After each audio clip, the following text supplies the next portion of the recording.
Queridos, que gostoso ter você conosco aqui em mais um Ensorcast e hoje um convidado mais que especial, meu querido amigo Gerson Costa.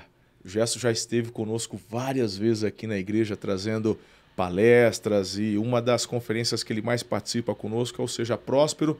Ontem foi muito especial, hoje à tarde tivemos um encontro com empresários também, tremendo, mas vamos falar a verdade, né? O tempo de mesa é um dos momentos onde a gente mais cresce. Eu tenho sido tão edificado. Gerson, por favor, seja bem-vindo. Nosso pessoal aí, manda um abraço para a turma. Gente, é um prazer estar com vocês aqui na Amor e Cuidado. A Araçatuba está quase virando a minha casa, né? Oh, rapaz. Mas é um prazer muito grande. Me sinto muito da família, de verdade, aqui. E a gente está podendo compartilhar, né? Aprender e compartilhar aquilo que Deus tem dado para a gente e realmente está sendo um tempo bem intenso dessa manifestação da graça de Deus, né? Então, louva a Deus por esse tempo.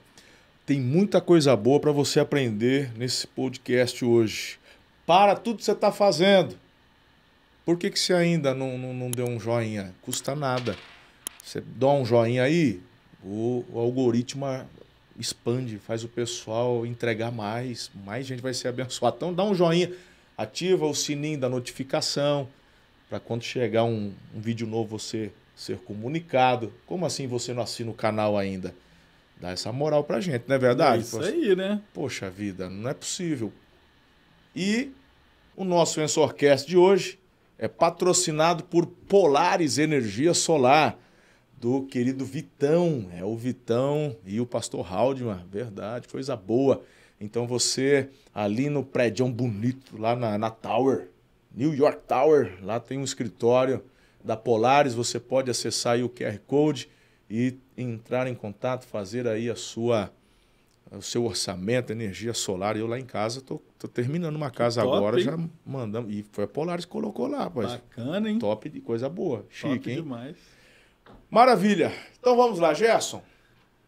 Vocês não têm ideia como que esse homem tem influenciado a minha vida e o que Deus tem falado ao coração dele no que diz respeito a finanças, prosperidade, empreendedorismo e tudo isso dentro não só do reino de Deus, mas entendendo que faz parte da nossa vida, né? Você não é sagrado dentro da igreja e lá na sua empresa é o secular, não existe isso, somos separados, consagrados em tudo que fazemos. Então prosperamos na igreja, prosperamos fora da igreja, ou seja, prosperamos na vida.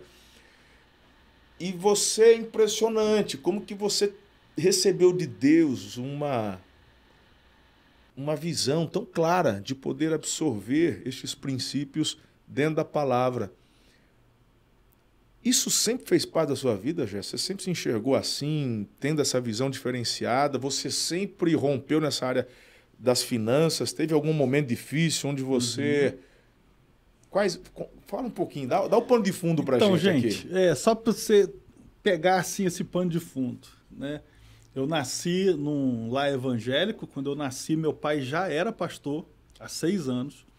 Então, fui criado dentro da igreja, mas eu quebrava princípios de finanças no mundo espiritual. Eu tinha dificuldade para ser dizimista e era uma guerra isso, né? E quando eu tinha meus 16 anos, eu comecei a trabalhar, na verdade, com 11 anos de idade, mas com 16 eu fui trabalhar no primeiro banco que eu trabalhei como office boy.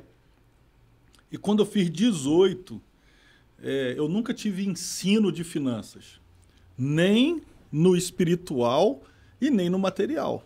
Então, minhas decisões estavam contaminadas pelo efeito espiritual da infidelidade. E com 18 anos de idade, recebi meu primeiro cheque especial, foi um presente de grego, né?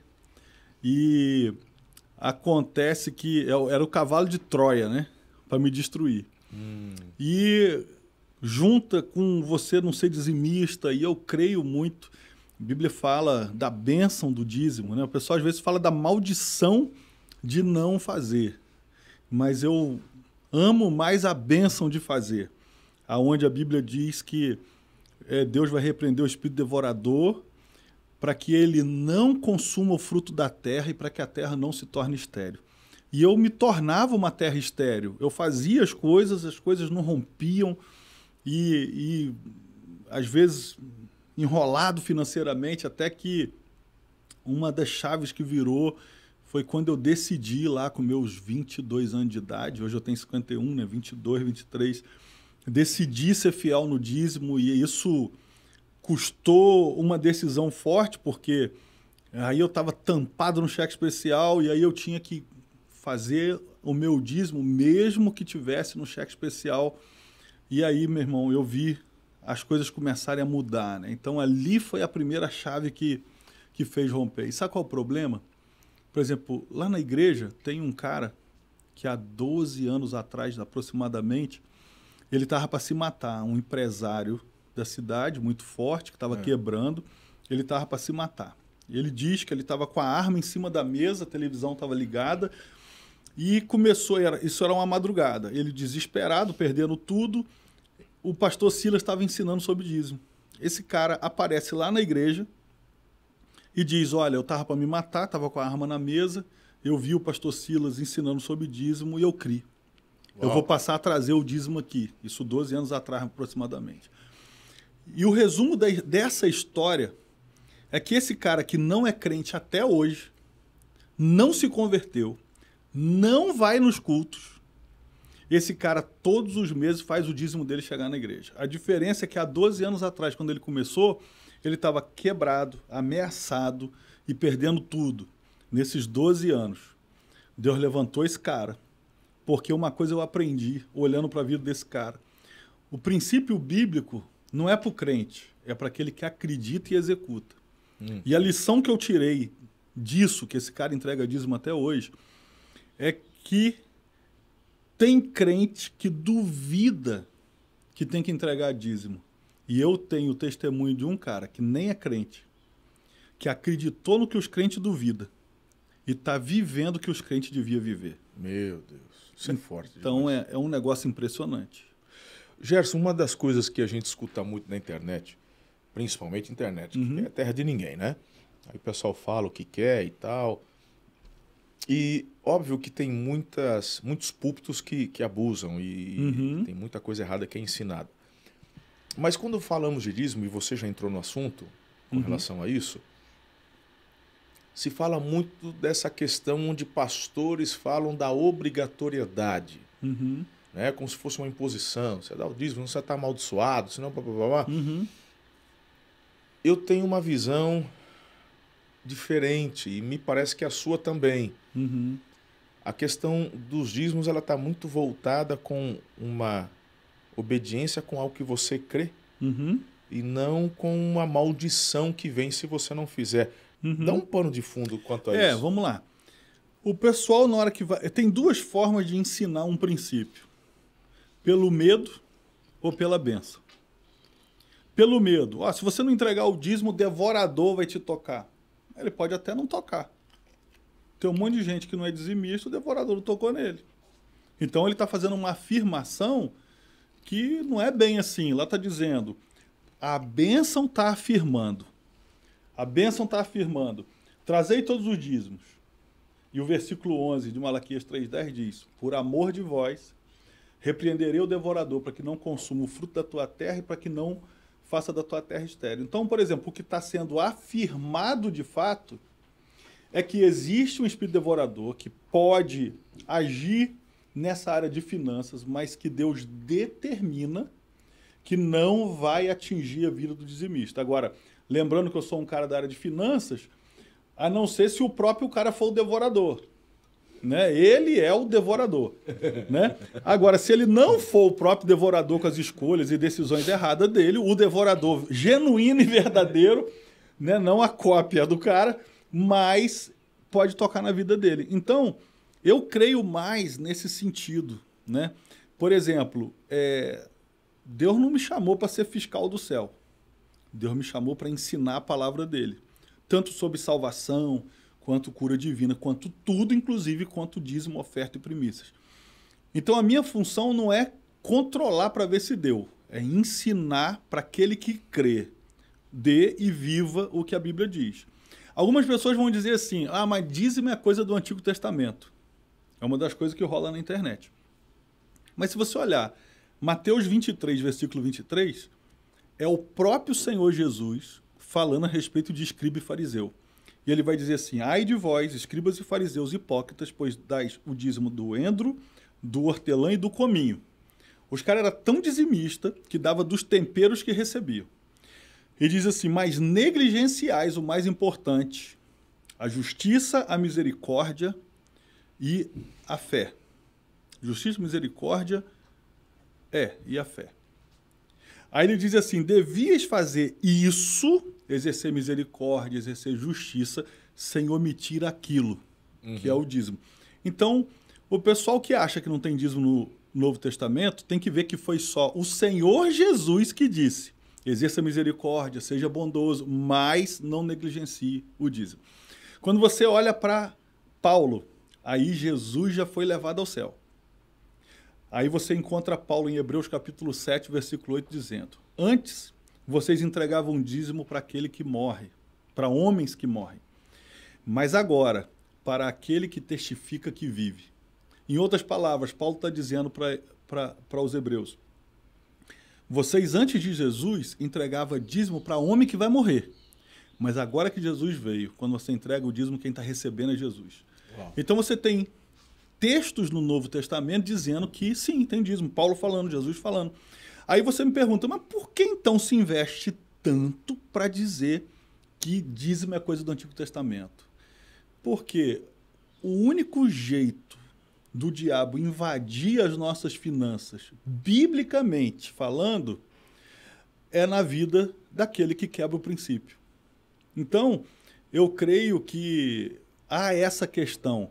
Aí tem aqueles caras também que vai para um outro extremo, né? Ele acha que pode comprar Deus, que ele vai fazer uma oferta e Deus está obrigado a fazer desse jeito. O pessoal é sem noção. Deus vai fazer do jeito dele, pronto, acabou. Agora, Deus vai obedecer a própria palavra que ele liberou. E se ele disse que ele vai cuidar para que o devorador não toque, então eu não preciso cobrar Deus. Na hora que eu ajo de acordo com o que Deus falou, automaticamente o que Deus disse ele já vai fazer.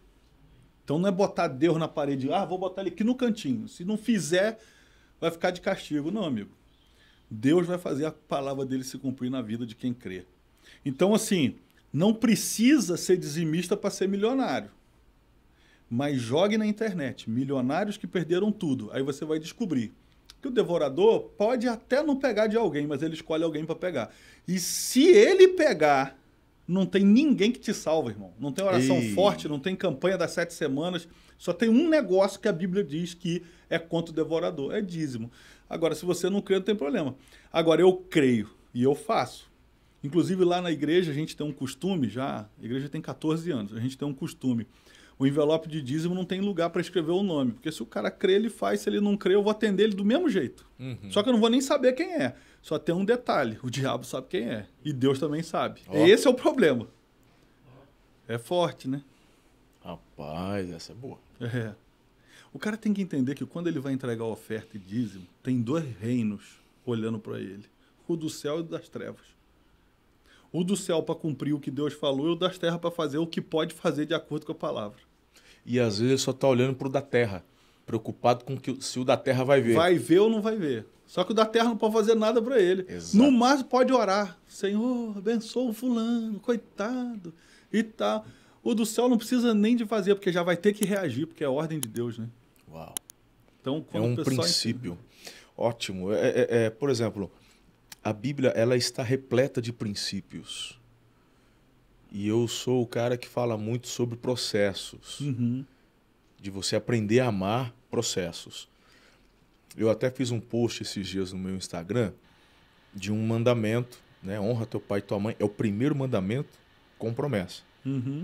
Para que te prolonguem teus dias na terra que o Senhor teu Deus te dá. Eu até coloquei assim, coloquei um Twitter, printei o Twitter e coloquei no Instagram. Então, pelo amor de Deus, pega a visão. E coloquei esse versículo. Então é interessante que muitos, amém, mas sempre tem a turma do, né? Terrível, né? Falei, gente, aí, deixa eu falar uma coisa. Eu tô falando de um princípio, cara. Não tô falando de uma lei. Eu não tô falando que se você não fizer, você vai pro inferno. Não tô dizendo que se você não fizer, você para ser salvo tem que fazer. A salvação é pela graça. Mas são princípios. Não é porque estamos no Novo Testamento que que os 10 mandamentos ou que a lei de Deus ela ficou. Pelo contrário. São princípios de vida. Babel. Eu já falei isso aqui algumas vezes. Eles estão... A ordem de Deus é povoar a terra. Eles se unem para fazer um templo. Eles estão ali, ó, e estão levando a cabo seus maus desígnios. E aí, interessante, a Trindade conversando. Quem irá impedi-los? Porque vão fazer. Por qual razão? Estão debaixo de um princípio da unidade. Se uniram. Só tem uma forma. Deus não quebra princípios. Então Deus mistura as línguas para que houvesse divisão e parasse o planejamento que eles estavam efetuando, porque estavam debaixo de um princípio. O dízimo é a mesma coisa. Se você não quer, tudo bem, você só não vai... Agora não vai viver o que diz lá. Exatamente. Não reclama depois. É algo proveniente da fé. Ponto final. É isso, amigo?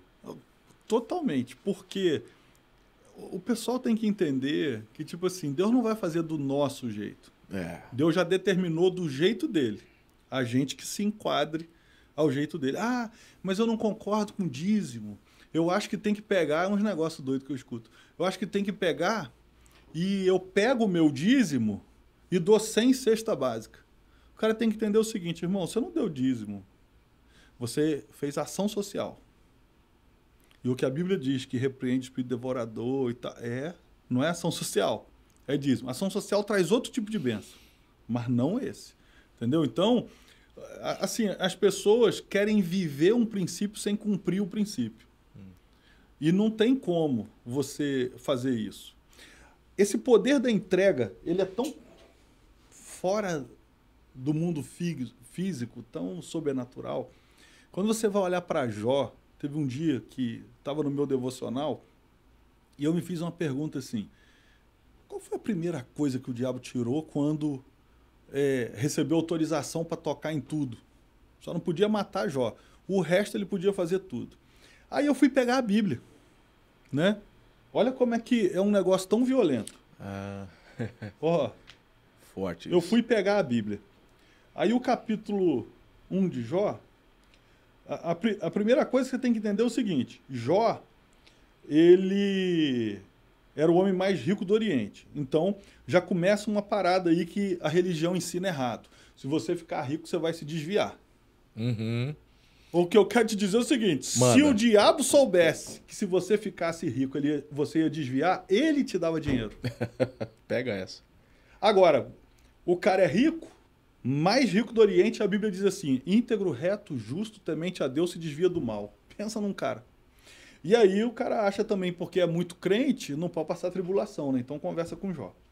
Agora, olha só o impressionante. Capítulo 1, versículo 4 de Jó. E iam seus filhos à casa de um dos outros e faziam um banquete, cada um por sua vez, e mandavam convidar seus irmãos. Sabe o que acontecia, versículo 5? Jó mandava todo mundo acordar de madrugada depois da festa para oferecer sacrifício, para oferecer oferta. O homem mais rico do mundo. Manda oferecer... tá aí o texto. Manda oferecer oferta de madrugada. Por que eu estou falando isso? Por causa da resposta que eu vi na Bíblia. Qual foi a coisa que o diabo entrou? Pensa bem, gente. O diabo recebeu autorização para pegar qualquer coisa. Então, a primeira coisa que ele vai pegar, você concorda que é a mais importante? Ué, é lógico, é só uma questão de lógica. A primeira coisa que o diabo vai em cima é a coisa mais importante. Aí você vai lá, versículo 6. E num dia que os filhos de Deus vieram apresentar-se, aí o diabo tem aquele bate-papo lá e fala: você dá tudo para Jó e Deus permite tocar em tudo. Aí versículo 13, ele sai lá do trono com autorização para tocar em tudo e ele vai na primeira coisa. Versículo 13, e sucedeu um dia em que seus filhos e suas filhas comiam e bebiam vinho. Lembra? Teve festa na casa, qual é o padrão? Vai ter oferta na madrugada seguinte. Nessa noite aqui não teve, não. Olha só, estava tendo festa na casa de Jó. Na madrugada já tem que ter oferta. Aí olha o que acontece antes da madrugada no versículo 14. A festa está rolando, que veio um mensageiro a Jó e lhe disse: os bois lavravam, as jumentas pastavam junto a eles, e deram salbeus e o tomaram. Amigo, o diabo vai pegar coisa que não vai ter valor? Não. Primeira coisa, recebeu autorização, não vai matar os filhos, não vai botar doença. Foi lá e tirou o boi. Porque na madrugada seguinte vai ter oferta. Capacidade de ofertar. Olha só. Não, mas não acabou não. Vamos para a segunda coisa. Versículo 16. Estando este ainda falando, veio outro e disse: fogo de Deus caiu do céu e queimou as ovelhas. Segunda coisa que ele tira, ovelha. Porque ovelha serve de oferta. Madrugada seguinte ele vai acordar todo mundo para fazer oferta. Aí beleza. Você continua lendo, beleza. Vai vir que, estando seus filhos e suas filhas comendo e bebendo vinho, eis que um grande vento veio e matou todo mundo. Por que ele não foi direto nos filhos? Por que ele não foi direto para tirar a saúde, tirar o dinheiro de Jó? Porque primeiro ele precisava tirar a oferta.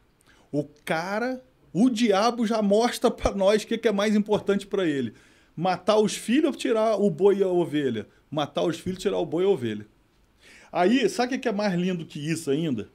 Deus é o Deus que pode todas as coisas. Chegou a hora de Deus falar assim: vamos mudar o cativeiro de Jó? Ele já fez o que tinha que fazer. Aí no capítulo 42, versículo 7,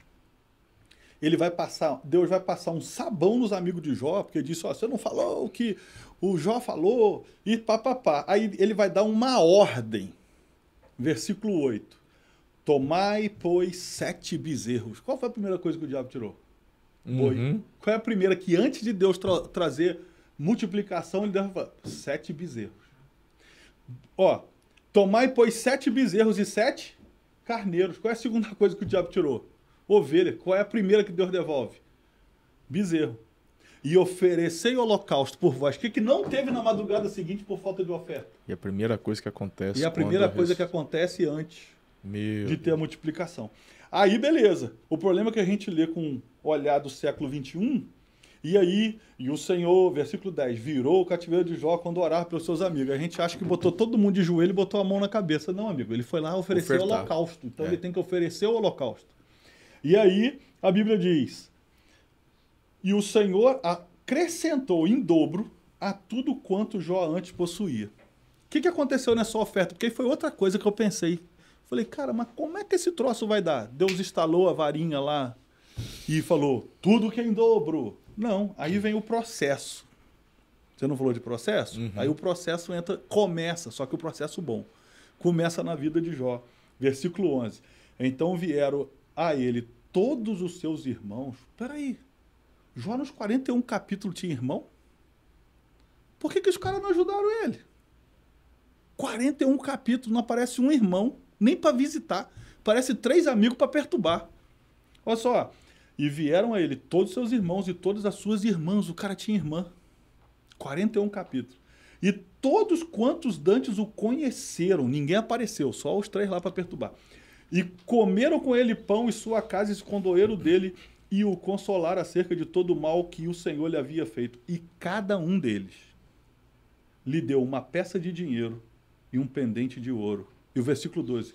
E assim, desse jeito, abençoou o Senhor o último estado de Jó mais do que o primeiro. Porque o diabo, irmão, pode tirar na mão grande, mas Deus devolve na mão abundante. Eita. É um negócio muito poderoso. Ele foi lá e tomou tudo. E o cara continua íntegro, reto, justo, temente a Deus, se desvia do mal. Forte Aí, isso. olha só, o poder da entrega. O diabo recebe autorização para fazer tudo. Não vai matar os filhos, igual matou depois. Não vai tirar os amigos, não vai fazer a família se afastar. Para e pensa. Não vai fazer os amigos sumir. Ele vai tirar o boi e tirar a ovelha e depois começa a destruir tudo. Aí Deus, que tem todo o poder, podia estalar o dedo, melhor do que o Thanos, estalar o dedo e tudo acontecer. Aí escuta só. Aí Deus fala com os amigos dele que foram para perturbar. Ó, agora eu vou dizer para vocês qual é a real. Pega aí 7 bezerros. E pega aí 7 carneiros. E entrega lá para Jó, porque tem uma oferta retida lá, ó, desde quando essa prova desse cara começou e chegou a hora de acabar com isso. Porque Coríntios vai dizer assim, aquele que dá semente ao que semeia, multiplicará o fruto da sua semente. Nem estava escrito isso, Deus já estava fazendo o que ia escrever. E aí, o cara vai oferecer a oferta, a turma toda que tinha esquecido de Jó, abandonado ele, aparece agora para dar dinheiro e ouro. Agora, o Deus tem todo o poder para fazer de forma diferente e vai fazer desse jeito. Se o diabo tirou, ele vai devolver para a oferta multiplicar na vida. E aí a gente acha que dar oferta e dar dízimo é dar dinheiro para a igreja ou dar dinheiro para pastor. Rapaz, isso é tão impressionante, porque dentro dessa ótica que você aborda com tanta propriedade, experiência e vivência, a gente começa a entender, justamente dentro desses princípios, porque uma narrativa nos foi apresentada. Que Deus ama os pobres. Essa é a narrativa que nos é apresentada. Pega-se, por exemplo, o texto, é mais fácil camelo passar no fundo da agulha do que um rico entrar, não é verdade? No reino de Deus. E por aí vai. Então a narrativa de que Deus só ama os pobres foi desenvolvida e fez com que as pessoas criassem essa aversão com relação ao dinheiro. E por aí até o pensamento de que, crente, isso tem mudado hoje, mas ainda é forte. Crente é alienado, crente é gente de baixa cultura, crente não sei o quê. Tem mudado muito hoje, mas tem muito a ver ainda com essas narrativas erradas. Sim. Você trouxe agora novamente, ontem na palestra sua, na sua palavra, mensagem, sobre essa questão do dinheiro. O dinheiro ele não tem essência, ele toma a essência do seu dono. Dentro do que eu falei agora e dessa sua palavra, traz um parecer para a gente quanto a isso, né? Dessa questão do dinheiro e dessa questão de que Deus ele realmente só ama os pobres? É pecado ser rico? Então, vamos lá. Primeiro, a questão do dinheiro. A questão do dinheiro é assim, a religião ensinou para a gente que o dinheiro é ruim. Quando você olha para a Bíblia, você tem dois textos. Um distorcido, que o pessoal distorce, melhor dizendo, não está distorcido lá, o pessoal que distorce. Aonde fala assim, o dinheiro é a raiz de todos os males. Vai ler 1 Timóteo que vai dizer, o amor ao dinheiro é a raiz de todos os males. Então não tem a ver com o cara ter dinheiro, tem a ver dele colocar a esperança, o amor, a coisa no dinheiro. Então ele vai separar por causa do dinheiro. Não, ele vai separar por causa do amor ao dinheiro. Ele vai matar por causa do dinheiro? Não, ele vai matar por causa do amor ao dinheiro. Você que está assistindo o podcast aqui, você mataria por causa do dinheiro? Não, porque você não é assim. Você não ama o dinheiro nesse nível de perder o juízo e matar alguém por causa do dinheiro, né? Então, o dinheiro não faz matar ninguém. O amor ao dinheiro faz o cara matar. O amor ao dinheiro faz o cara separar. Então, você tem que entender isso. Então, a Bíblia nunca condenou o dinheiro. Disse, o amor ao dinheiro é que vai causar problema na tua vida. Aí você vai para Eclesiastes, a Bíblia vai dizer assim, a festa é feita para se alegrar, para se divertir, e o vinho é feito para se alegrar. Mas tudo isso se paga com dinheiro. Tudo isso, específico. Então, o que eu aprendo na Bíblia sobre dinheiro? Existem coisas que o dinheiro é a solução e existem coisas que não adianta ter dinheiro. Então, não dá para endeusar o dinheiro. Agora, precisa de dinheiro para ser salvo? Não.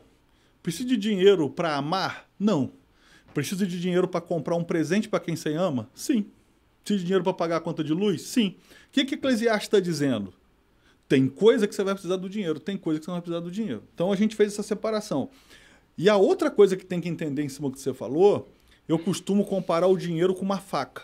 A faca de cozinha normal. Para mim, é o jeito mais fácil de explicar. A faca de cozinha da tua casa que está nesse podcast, eu te pergunto, é bênção ou maldição? Você tem que dizer que é bênção, porque se não fosse a faca que está na tua cozinha, você ia ter que cortar o pão com a unha assim, ó. Você ia ter que passar manteiga com o dedo. Bota o dedo na manteiga, passa assim. Mas como tem a faca... Me fez lembrar de umas pescarias doidas. Isso acontece. Acontece. Aí ele pega lá, passa manteiga com o dedo? Não, passa com a faca. Agora, essa faca que você chamou de bênção, e eu concordo com ela, porque ela te resolve vários problemas dentro de casa, você vai pra rua, vai fazer um churrasco na casa de um amigo, a faca cai no chão. Aí vem um assaltante, pega a tua faca que é bênção na tua casa e usa para assaltar alguém. Eu te pergunto, essa faca é bênção ou maldição agora? É maldição, porque assaltou o cara lá. Aí vamos supor, o cara amarrou o cara no poste e saiu correndo para não ser pego. E deixou a faca cair no chão. Aí vem alguém de bem, pega a faca, solta o cara, corta a corda e solta o cara. Aí essa faca agora, que era bênção, que tinha virado maldição, e agora é bênção de novo, porque usou para bem. Porque alguém de bem pegou a faca. O que tem a ver isso com dinheiro? Dinheiro é como uma faca, não tem essência. Assume a essência do dono. Ei. Significa o seguinte, não tem dinheiro ruim, tem gente ruim que tem dinheiro. Não tem dinheiro bom, tem gente boa que tem dinheiro. Aí o cara fala, mas rico pisa nos outros. Aí eu pergunto pra você que tá nesse podcast, você não conhece um pobre que pisa nos outros? Né? Aí o cara fala assim, não, depois que o fulano ficou rico, ele se desviou. Aí eu te pergunto, você não conhece um crente desviado pobre? Você entendeu as bobagens que a gente fala? Não, dinheiro não traz felicidade. Então eu pergunto pra você que tá no podcast aí, você quer perder todo o seu dinheiro para ser feliz? Ou seja, é essa coisa que você falou, parece que a religião vai impregnando. Aí nessa parte que fala da miséria, né? Parece que quanto mais miserável, mais santo. Isso aí já leva mais tempo. A gente tem que voltar no século XV, XIV para explicar isso aí. Mas o que eu olho sobre isso aí, eu jamais, biblicamente, posso dizer que José, o pai de Jesus, era rico e nem o próprio Jesus. Agora, tem uma coisa que eu posso consertar no jeito que você aprende, ou te ensinaram ou falaram para você. A religião vai dizer assim, Jesus nasceu pobrinho na manjedoura, miserável. Não. Pega a tua Bíblia aí na tua casa, pega o texto que fala do nascimento de Jesus e você vai encontrar um negocinho lá escrito, que todo mundo passa batido. José tinha dinheiro? Não sei, mas que ele tinha dinheiro para pagar o hotel, tinha, porque estava escrito lá. Porque não havia vaga na hospedaria. Significa que José, antes de ir para o estábulo lá para a estrebaria, foi na hospedaria, tinha dinheiro para pagar a hospedaria, mas como não tinha vaga, foi para a estrebaria. Aí a religião que quer mostrar que a miséria... Quer dizer, a religião que quer ficar com o dinheiro de quem acredita na miséria diz que é a miséria que é o cara que é santo. E, na verdade, Jesus nasceu na estrebaria porque não tinha vaga na hospedaria. Ele era rico, pastor? Não posso afirmar isso, mas que ele tinha dinheiro para pagar a hospedaria, ele tinha. Essa foi a primeira opção dele. E o carpinteiro naquela época era uma profissão muito diferenciada. Então, gente, presta atenção. Eu acho que a miséria vem demais. Né? E você olha para os governos. Por que os governos eles querem as pessoas dependentes dele? Porque enquanto mais dependente, mais domínio, menos liberdade, né? E a gente tem que entender que quando a gente começa a avançar nessa área de finanças, a gente começa a ter níveis de liberdade que a gente não tinha antes. Mas essa narrativa é construída para enaltecer a falta e a escassez. E se você olha para a Bíblia, você não encontra o enaltecer isso. Pelo contrário, aquele que tem deve ajudar o que não tem. Está lá, no texto. Para que ele tenha. É isso. Então, assim, o pessoal distorce muita coisa, né? É um princípio, essa prosperidade que eu ensino aqui não é uma questão do quanto você tem, mas a prosperidade é aquilo que você é o teu estilo de vida, é aquilo que você em Deus consegue entender sobre abundância e plenitude de vida.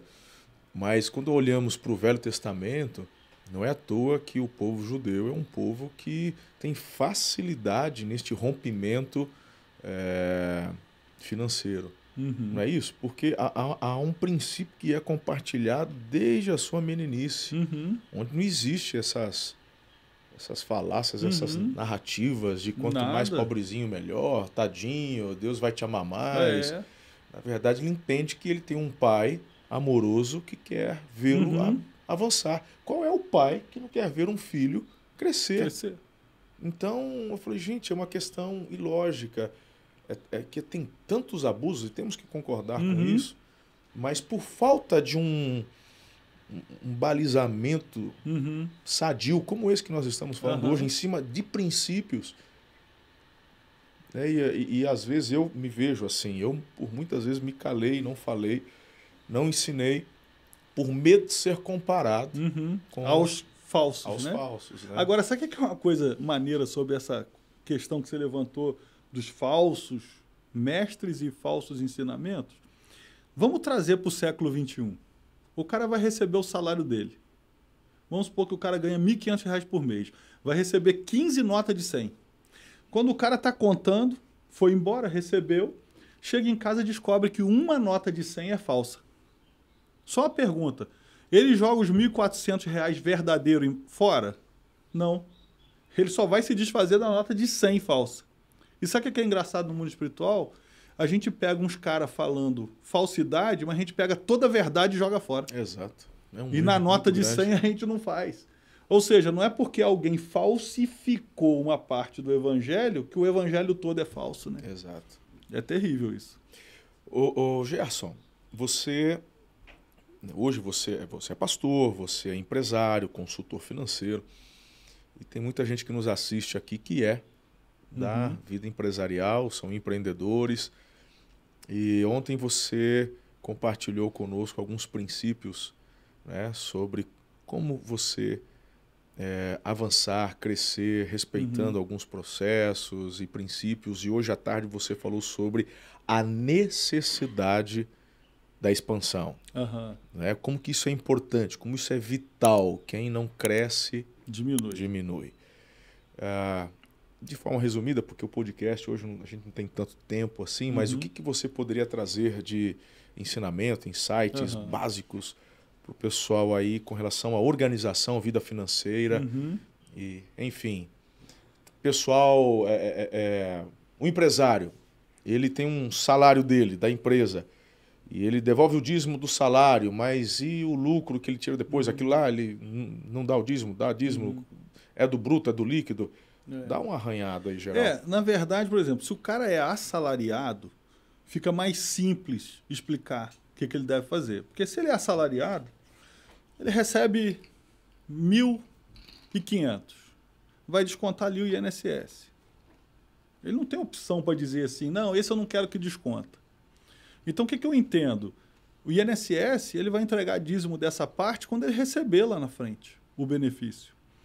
Agora, qualquer outra coisa fora do compulsório, que é tipo INSS, imposto de renda, ele não pode dizer, não, mas eu tive essa despesa. Mas que despesa? Não, é o consignado.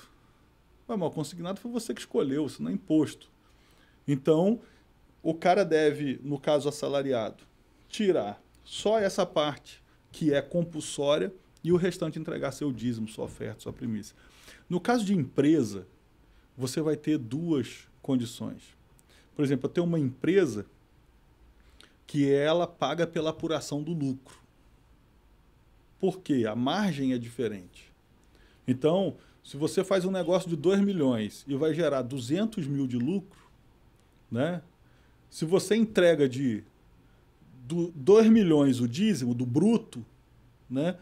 E não do lucro, você não vai ter condições de investir, não vai ter condições de pagar os custos operacionais, né? Porque, na verdade, 200 é o lucro. Então, essa empresa que tem uma margem de rentabilidade menor, ela deve, obrigatoriamente, no sentido assim, financeiro, administrativo, entregar o dízimo do lucro. E a partir dali está dizimado, beleza. Agora, uma empresa, eu tenho uma empresa que é dessa forma, e eu tenho uma outra empresa que ela é serviços. Ou seja, não é compra e venda. O percentual do resultado é muito diferente. Então, nessa empresa específica minha, eu entrego o dízimo do bruto. Porque não afeta os investimentos e as questões operacionais da empresa. Então, não tem problema. Essa empresa minha, eu entrego pelo bruto. A outra empresa, que já é um sistema totalmente diferente, que não é serviços, então essa é pelo lucro. Agora, é o que a gente crê. Então, uma vez que eu entreguei o dízimo do lucro da minha empresa, automaticamente eu já entreguei meu dízimo, porque aquele é o meu dinheiro. Aquele lá, aqueles 200 que deu de lucro é o meu dinheiro, aquele valor lá é meu dinheiro. Agora, o problema é quando a pessoa, ao invés de entregar da empresa, se ele é empresário, seja na modalidade que eu falei, no meu caso eu uso as duas modalidades, porque são empresas diferentes, com rentabilidade diferente, ele vai dizer, não, vou tirar só do que eu tiro para mim. Aí o cara tira lá 30 mil. e ele tira para ele. O único problema que eu vejo que é ruim fazer dessa maneira, da empresa eu não entrego. É porque se um dia ele tira da empresa e não percebe, não entregou o dízimo, ele está errando diante do espiritual. Então, para ter menos chance de errar, não, mas eu só tirei esses 30 mil para mim, o dinheiro está todo reinvestido, esses 200 lá, 170 que sobrou do lucro, vai virar 280. Ok, o raciocínio está certo. E se ele conseguir controlar para fazer dessa maneira, está tudo bem. O problema é ele se perder no meio do caminho. Então, é muito mais fácil você fazer da empresa e dali para lá está tudo dentro da lei do Senhor do que você correr o risco de errar. Então, eu acho mais prudente a pessoa fazer dessa outra forma que eu falei, que tem essas duas modelos de acordo com se é serviço e se é vendas, né? Agora, uma empresa, ela não consegue fazer isso se ela não tiver um mínimo de organização. Tem gente... Esse é um dos maiores problemas que a gente enxerga. Você, como consultor financeiro, acho que você deve enxergar e ver. Porque, normalmente, quando um consultor é chamado, é porque as coisas não estão... Já deu ruim. Já deu ruim, né? Então, eu percebo isso. As pessoas não sabem. Falam assim, não, é do líquido. Mas como é? Elas não sabem. Elas não sabem nem quanto rende a empresa. Não tem noção. E aí entra o que a gente conversou na reunião de empresários hoje à tarde, justamente, né? E aí não é do livro que eu estou falando, de livros, é da experiência. Eu vou na empresa, as coisas não estão legais. Número 1, falta de controle e planejamento. Número 1, falta de controle e planejamento. Número 2, mistura o caixa pessoal com o caixa da empresa. Então, assim, essas duas questões, são questões primordiais. Então, você imagina, se o cara não consegue controlar para ele, como é que ele vai começar a ter uma vida regrada no sentido de Deus, fazer planejamento e tal? Então, assim, eu vejo muito. Recentemente, eu fui chamado numa empresa em São Paulo para fazer um trabalho lá para identificar qual era o problema. A empresa faturava 700, 800 mil por mês. Essa empresa era pura falta de controle, de planejamento, de metodologia de acompanhamento. A gente implantou isso tudo lá. Na semana passada ou retrasada, essa empresa me chamou de novo, fiquei 2 dias lá. Cara, essa empresa, por causa de conseguir enxergar e fazer controles e planejamento, num período curto, o faturamento dela saltou para 1.700.000 por mês. Uau. Quase 1 milhão de crescimento. Porque quando eu cheguei lá antes, a empresa era boa. Eles só não conseguiam enxergar. As decisões eram erradas por falta de materialidade para tomar decisão. E depois que foi organizado isso, então agora eles tomaram decisões mais assertivas e a bênção fluiu, né? Então hoje você vê, eles cresceram quase 1 milhão por mês de faturamento por controle, organização, planejamento. Bom, Deus é o maior exemplo em termos de organização, né? Sim. É impressionante. Ele botou ordem no mundo inteiro, né? Separou luz, separou treva, separou terra. E sabe o que é interessante nisso? Ele vai separando. Aí tá tudo pronto. Aí ele cria o homem, depois de tudo organizado. Depois que organizou, tá lá no capítulo 1, versículo 28 de Gênesis. Tudo em ordem, homem criado. Aí a Bíblia diz assim: e Deus os abençoou e disse, multiplicai-vos, frutificai e enchei a terra. A palavra de multiplicação só saiu da boca de Deus quando tudo estava em ordem. O que eu aprendo com isso? É Deus que multiplica, mas sou eu que me organizo para receber a multiplicação de Deus. Pega essa aí. Irmão. Traduz para o século XXI. É Deus que me abençoa, mas sou eu que quebro o cartão de crédito. É Deus que me abençoa, mas sou eu que vou lá e chego para o gerente do banco e falo, só parcela em 1 milhão de vezes esse cheque especial e arranca essa peste daí. Pronto, aí Deus pode liberar a multiplicação. Porque o Gênesis 1 começa assim, a terra era sem forma e vazia, né? Ou seja, caos. Depois que Deus consertou o caos, ele falou, agora pode multiplicar. E se na tua vida não está organizado, não espere multiplicação, porque Deus não multiplica o caos. Sabe, eu queria que você escutasse o que eu vou te falar aqui. Eu digo isso de púlpito, nos nossos cultos. E vamos aproveitar um momento aqui. Então a questão é a seguinte, não adianta, não pense você que por dar uma oferta generosa, teus problemas serão resolvidos se você não se dispõe a resolver os problemas que é para você resolver. Ele não vem botar ordem. Você coloca... Isso aí. É a palavra de Isaías para Ezequias. O Ezequias estava doente, com uma úlcera, infecção generalizada, e Deus falou, vai morrer, manda. Aí Deus manda o recado pelo profeta, põe tua casa em ordem. Você vai morrer. Ou seja, eu não vou descer para fazer o que é para você fazer. Então, você receber algo que está linkado a um princípio é uma coisa. Agora, não tem como você perceber mudança num atoleiro por conta... mas eu dei oferta. Cara, ok, a semente lançada... vai produzir. Ela produz. Mas diante do atoleiro que você se encontra, não é nada. Ou seja, resolve o atoleiro e você começa a perceber a frutificação da semente que você lançou. É isso, não é, pastor? Exatamente. Porque, olha só, gente... o cara é dizimista, o cara é ofertante, mas só toma decisão errada. Poxa. Que bênção cobre isso? O cara só não tá pior por causa da bênção, porque senão... porque tem cara que é empreendedor, ele se orgulha disso, e eu tenho grande admiração por empreendedores, mas o empreendedor sem controle é igual a Ferrari sem controle de estabilidade, vai parar num poste. É igual esses caras na internet, já viu? Que eles desligam o controle Desliga o controle de estabilidade e acelera. Aí acelera, sai de lado, bate no poste.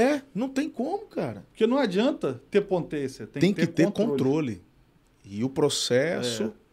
né? Então, presta atenção. Quando existem pessoas que talvez por aí nos púlpitos estejam falando, não, você está endividado, então... Entrega aqui uma oferta. Aqui. Que Deus vai fazer. Mentira, cara. Não é assim, para de usar Deus. Olha só. O cara... Grava a frase que eu vou dizer para você assim, ó. Deus não está à venda. Deus não pode ser comprado. E o seu dinheiro não muda a vontade de Deus. Boa. Ou seja, não adianta dar uma oferta e dizer, senhor, o senhor tem que fazer. Não. Você olha na Bíblia lá, o que ele disse que vai fazer. É aquilo que ele vai fazer. Fora isso, ele não vai fazer, não. Uma vez, uma pessoa...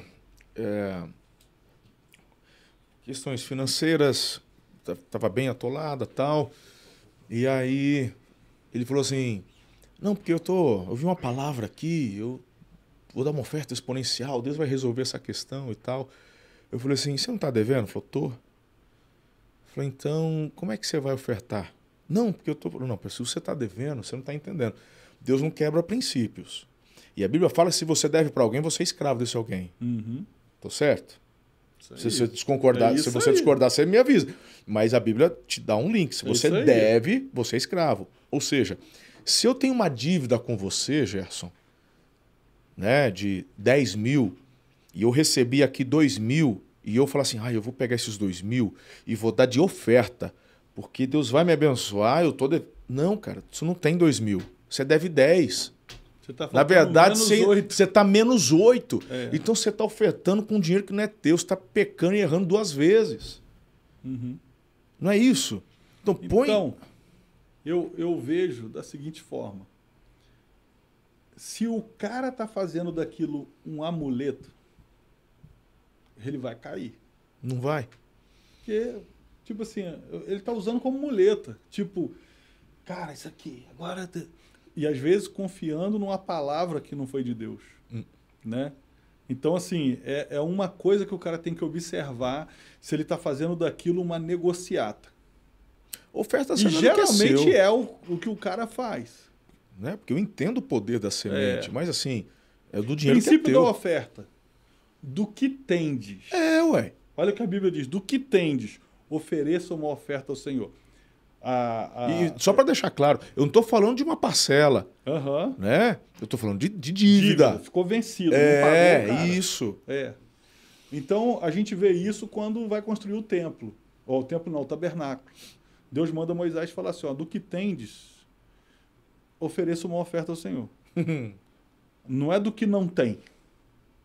Então, para ser um princípio correto dentro da Bíblia, eu ofereço do que tem. Agora, a gente tem que entender que se a gente toma decisões erradas, nunca vai ter. Nunca. Mas o problema não é o diabo. É o cara que é compulsivo. É igual eu brinquei ontem lá na igreja. Eu falei, você fica falando que você é dizimista ofertante e o devorador tá te enfiando um monte de dívida. Traz para mim o teu cartão de crédito, o que o devorador passou no teu cartão de crédito. Me diz qual foi o cheque que o devorador passou no teu cheque especial que a gente paga. Porque o devorador, meu irmão, não vai gastar no teu lugar, não. Ele vai te fazer gastar para se enrolar. Por isso que a Bíblia diz assim, está lá em Lucas, diz assim, qual é o homem que decidindo construir uma torre, não se assenta primeiro para ver se tem como terminar. Então, esse é o conselho da Bíblia. O que você vai fazer? Você já viu se pode? E é interessante que Jesus fala, se ele não faz isso, ele passa vergonha. E ainda tem isso, porque vão dizer assim, começou e não terminou. É terrível isso. Rapaz, que forte. São tantos os princípios, né? Na verdade, Deus quer ver cada um de nós crescendo, rompendo, vivendo a abundância. Uhum. Mas a abundância você pode viver com 100, com 1000, com 1 bilhão, com 1 bilhão, com 1 trilhão. A abundância não está voltada, né? Quanto mais você tem, mais poder de fogo, mais você Mas pode cumprir propósitos. Mas se o cara também não souber gastar, mais enrolado. Mais enrolado. É o que você falou. E eu digo isso, se você não aprende... Por isso que o fiel no pouco, né? Se você não é fiel no pouco, não é no muito. Não vai ser. Então aprenda a ser fiel. Eu passo isso para a galera. Aprenda a prosperar com pouco. Isso aí. Porque quando você prospera com pouco, você está preparado para a próxima estação. É isso aí. Deus não desperdiça a glória dele. Então você não vai tropeçar no sucesso. Por isso que a gente não aposta. Né? Sucesso Por isso que a é gente não tenta resultado sorte. da escolha, né? Exato. É o que eu falei ontem lá na palavra. Jacó, ele colocava lá a vara. Ele fez as escolhas dele, algumas ruins, outras boas. Deus prosperou o cara. Ló fez a escolha dele perfeita, andar atrás de Abraão. E fez a escolha que quebrou ele, sair de perto de Abraão. Foi o diabo que atrapalhou ele? Não, foi a escolha dele. Olha só, vamos fazer estou gostando desses bate-bola aqui. Você está falando e alguns insights da Bíblia. Por exemplo, a gente está falando sobre uma bênção que reverbera sobre princípios obedecidos, correto? Então vamos lá. Quando a gente vê, você falou do próprio Jacó. A maioria das pessoas, elas estão de olho naquilo que é físico, no dinheiro, na herança, no processo, certo? Então, se for preciso, eu vou mentir, se for preciso, eu passo a perna no naquele meu colega de trabalho para poder pegar aquela comissão. Então, ele vai tomando atitudes... Quebrando princípios, que é da carne. Você entendeu? Eu ouço muito, pastor, na minha área, se eu não mentir, eu não sobrevivo. Eu falo, cara, então... Troca de área. Não, primeiro você tem que conhecer Jesus, para conhecer a verdade. Você está de mão dada com o cão, porque o cão é o pai da mentira, você está me dizendo que ama o filho dele. Então, pera lá. Com quem que você está andando? Então, olha só que interessante. Quando a gente fala de Jacó, que a maioria da turma desce a lenha no Jacó, chama ele de tudo, de né? tudo. Eu sou meio que advogado do Jacó, eu gosto dele. E ele é o cara que crê. Porque a pergunta que eu faço é: como que ele sai da casa de Isaac? O que eu sei é que ele tem um frasco de óleo, de azeite, que no meio do caminho ele derrama em oferta. Isso aí. E ele chega na casa de Labão sem nada, uma mão na frente e outra atrás. Só que ele sai de casa com uma coisa que ele valorizou: a bênção. A questão do dízimo, quando você crê, não é uma barganha. É a bênção. É a bênção. Eu creio nisso. No dízimo, na oferta e na primícia. Eu creio nisso. E aí vem o processo. Porque ele chega sem nada e continua sem nada. E qual que é o início do processo? Trabalho. É isso aí. Jacó não era nenhum menino. 20 anos ralando. Ele rala pra dedéu. A Bíblia diz que ele diz assim: de dia consumido pelo calor e de noite pela geada. Você acredita? Eu me lembro, adolescente, lendo a Bíblia, quando Deus manda o Jacó voltar. E aí, quando ele atravessa o Val do Jaboque, a Bíblia fala que ele manda presentes para Esaú. Cara, eu me lembro que aquilo me deu um negócio. Falou, cara, coitado do homem. Ele já saiu sem nada, ainda tá dando. Mas depois, Vai agora, ler com calma, né? Aí você lê com. Agora adulto, na época eu não lembro. Mas hoje você vê e falou, cara. O cara era riquíssimo quando voltou. O Jacó. E pera lá. Eu tô falando de um Esaú que não herdou só o que o Isaac herdou, o que o Abraão também deixou. O Abraão era rico, cara. Ele teve outros filhos, mas o bojo vem para Isaac, né, meu? Entendeu? E o Jacó, ele quer ofertar, ele quer... E ele tem para ofertar.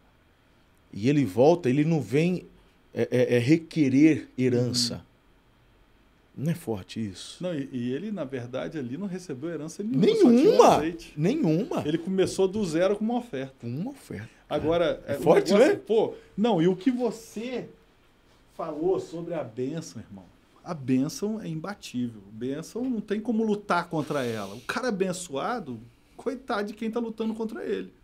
Porque o cara é abençoado. Abraão. Quem era o cara abençoado? O Abraão. Quem vai escolher primeiro? Ló. Ficou com a parte boa, Campinas do Jordão. A bênção foi com quem? Com Abraão. Quem perdeu tudo? Ló. Quem foi multiplicado no deserto? Abraão. Ou seja, a bênção, meu irmão, é um negócio assim. O cara carrega a bênção, pode fazer o que quiser com o cara. Porque a bênção é um negócio poderoso demais. A não ser se é o cara que vai retirar a bênção dele. Você pega Sansão, ele recebe uma bênção de força. Ele tinha uma missão, libertar Israel. O cara, poderosíssimo, né? O cara acorda e levanta o portão da cidade e meio que joga lá no monte e fala, agora vem cá buscar. Entendeu? É o cara. Sansão é o cara. E aí, o problema é o nosso fatalismo. Quando a gente consegue vitimizar. Aí o Sansão fez aquela lambança toda, perdeu o poder e tal. Maravilha. Aí ele vai lá para a coluna. Né? Lá no final da história, coluna. Aí ele bota a mão na coluna, vai esticar, aí ele fala besteira. Tem tanta gente morrendo por causa das palavras, que é um negócio de maluco. O cara era para ser próspero, violento, o cara ia ser o juiz de Israel. Quem falou que ia acabar ali? Sansão. Ele bota a mão na coluna e diz, Senhor, só dessa vez. E por que a gente vai limitar a Deus para ser só dessa vez? Primeira pergunta é essa. Por que eu vou dizer, Senhor, só dessa vez? É porque tu é fraco, Senhor? O Senhor não pode fazer isso várias vezes? Porque, afinal de contas, todas as outras vezes o Senhor fazia. Mas aí o cara já começa assim, só dessa vez me devolva a minha força. Só que pelo motivo errado, para eu vingar dos caras. O problema é quando a gente quer a coisa certa pelo motivo errado. Entendeu? E aí completa, né? O cara tá na decadência. Aí ele fala, Senhor, só dessa vez, devolva a minha força para eu me vingar dos filisteus. E ele diz assim, morra eu com os filisteus. Olha aí. Não estava na hora do cara morrer, gente. Ele disse, ele liberou a sentença. Ele fez igual a Davi quando ficou lá, deu piti. Quando falou assim, esse homem tem que morrer e devolver 4 vezes mais para Natan. Aí o Natan falou, esse cara é você. Ele diz, eu pequei. Ele consertou na hora. Aí vem a sentença de Deus na boca de Natan, não vai morrer, porque o Senhor te perdoou. Mas mediante o quebrantamento, o reconhecimento. Se Sansão ali pega ali e fala, Senhor, morra eu. Aliás, Senhor, morra não. O Senhor me perdoa e me dá uma chance. E, irmão, não sei como é que ia ser aquilo, mas o cara ia sair do meio dos escombros. Certeza. Mas o nosso problema é o seguinte, a gente carrega a bênção. A gente tem futuro. E às vezes se move pelo motivo errado. A vida de Sansão toda só se moveu pelo motivo errado. É porque não sei o que do casamento, é porque mataram a noiva, é porque descobriu o segredo. Só por motivo errado. E agora é porque é para vingar. Então a gente se lasca nisso. E aí o outro problema é, a gente é abençoado e fala, nada na minha vida funciona. A gente é abençoado e só trava a vida. Você está colocando e está borbulhando. Tá um bate-bola aqui. Por exemplo, você está falando desse poder da palavra. Isso aí. Agora você vê, quem era a esposa amada de Jacó? Era Raquel. Qual foi a primeira a morrer? Raquel. Ele disse, morra quem tiver com Com o treco aí. Então, olha o poder. Tem gente que não está rompendo, tem gente que está derrubando a empresa, tem gente que está acabando com a família, tem gente... Não é o devorador, é você quem está determinando a ação do devorador. Através de murmuração, reclamação. Ó, agora eu vou dizer uma coisa que eu falei ontem lá na igreja também. Que a gente tem que tomar cuidado com essa parada de ficar falando, soltar qualquer coisa no vento. Elias fechou o céu com uma palavra, mas para abrir, irmão, teve que orar muito. O que a gente tem que aprender? É mais fácil fechar do que abrir. Então, já que você sabe disso, não fala bobagem não, fica na tua. Ou se vai falar, muda a palavra e fala benção. Porque depois que fechou, você vai ralar para abrir. Meu Deus. Olha, a gente poderia continuar, mas ele ainda tem compromisso hoje à noite. Tem que sair. Ele tem que tomar um banho, tem que ir pro hotel. É daqui a pouquinho, não. É, agora que eu olhei aqui. Em 5 minutos estão lá para me buscar. Não. Vamos encerrar então. Gente, ó. Vai orando aí, ele vai voltar, vai ter parte 2. Brother, você é demais, querido. Por favor, coloca aqui as redes aqui do Gerson Costa. PR Gerson Costa Oficial lá no Instagram. E ali no Instagram você tem acesso aos cursos que ele tem cursos online de finanças. Eu tenho 3 livros de finanças, Saindo do Cativeiro Financeiro, Seu Dinheiro Pode Mais, que o Thiago Brunet que fez o prefácio, e Educando Filhos Financeiramente Saudáveis. E eu tenho um curso de finanças, mais ou menos 11 horas de treinamento, aonde você pode adquirir.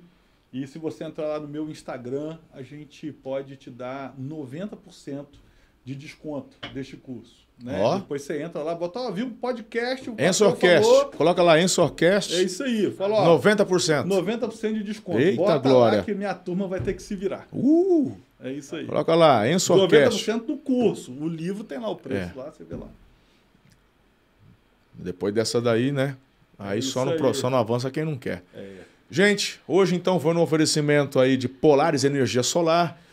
A nossa gratidão. Compartilha esse Ensorcast com o pessoal lá no grupo da família, do WhatsApp. Tá bom? E eu tenho certeza que vai abençoar muita gente. Dá o like, sininho e assina o canal. Tá bom? Beijo no coração. Até o próximo. Deus abençoe.